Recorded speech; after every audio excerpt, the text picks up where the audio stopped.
Afnan Hamimi, kalau kau tu mudah lupa, kau jangan ingat rakyat ni sama macam kau, sama macam Walaun. Rakyat tak mudah lupa.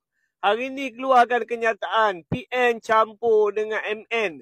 Ramai beri sokongan gabung, ditakuti PH dan DAP. Woi Afnan, kau sedar ke tidak, gabungan yang kau sebut ni dah pernah terjadi dah pun di dalam kerajaan 33 bulan Perikatan Nasional.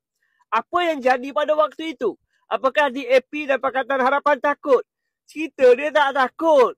Yang tutup parlimen tu siapa? Puak-puak korang lah yang tutup parlimen. Kan sampai tahap Agong desak 3 kali supaya buka parlimen. Sekarang ni aku nak tanya siapa takut? Agak-agak lah Afnan. Kalau kau dan puak-puak kau ni nak sembunyikan konflik dan keberantakan yang berlaku dalam PN sekalipun, carilah modal lain lebih cerdik sikit. Tak habis-habis tunggang nama DAP. Rakyat pun jemu dah kalau dengar modal yang sama, Mat. Aduh, Afnan kan. Dan yang lebih memalukan lagi, bila rakyat ini tak lupa. Waktu kerajaan Perikatan Nasional dulu, Presiden MCA pernah keluarkan kenyataan. Dia tak nak kerajaan Perikatan Nasional ini dikenal sebagai kerajaan Melayu Islam. Aku nak tanya, ada tak Afnan sound Presiden MCA pada waktu itu? Ataupun Haji Hadi marah dengan kenyataan yang dikeluarkan oleh Presiden MCA? Ada? Tak ada, Mat. Tak ada. Inilah masalah buat-buat ni. Dia nak menipu Walaun sebab Walaun ni mudah lupa. Tetapi rakyat tidak mudah lupa.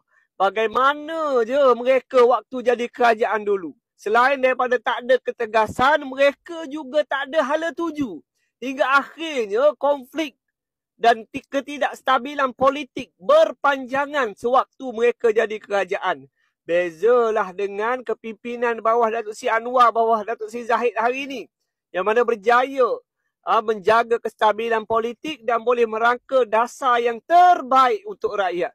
Dan aku yakin dan percaya di bawah kepimpinan Datuk Seri Zahid takkan berlaku benda ni. Sebab yang lebih penting bagi pemimpin-pemimpin negara hari ini adalah untuk mengorak langkah bagi negara kita ini dapat diatur dengan lebih baik. Bukan kita pasal politik semata-mata. Mereka ni pembangkang Perikatan Nasional ni. Duk bergaduh, duk bergolak sama sendiri. Tiba-tiba nak ajak parti daripada kerajaan UMNO bersama dengan mereka. Kau ingat UMNO ni macam bersatu ke? Mudah-mudah kau boleh tawar jawatan hingga akhirnya rela tinggalkan gabungan walaupun dah jadi kerajaan. Kau ingat macam tu ke? Kalau bersatu tu mungkinlah macam tu. Sebab mungkin presiden dia tu tak sabar-sabar sangat nak jadi Perdana Menteri. Tapi aku yakin dan percaya Datuk Seri Zahid Hamidi tidak bertindak sedemikian. Dan lebih pentingkan rakyat dan kestabilan politik ketimbang dengan permainan politik murahan picisan yang korang sebagai pembangkang cuba wujudkan.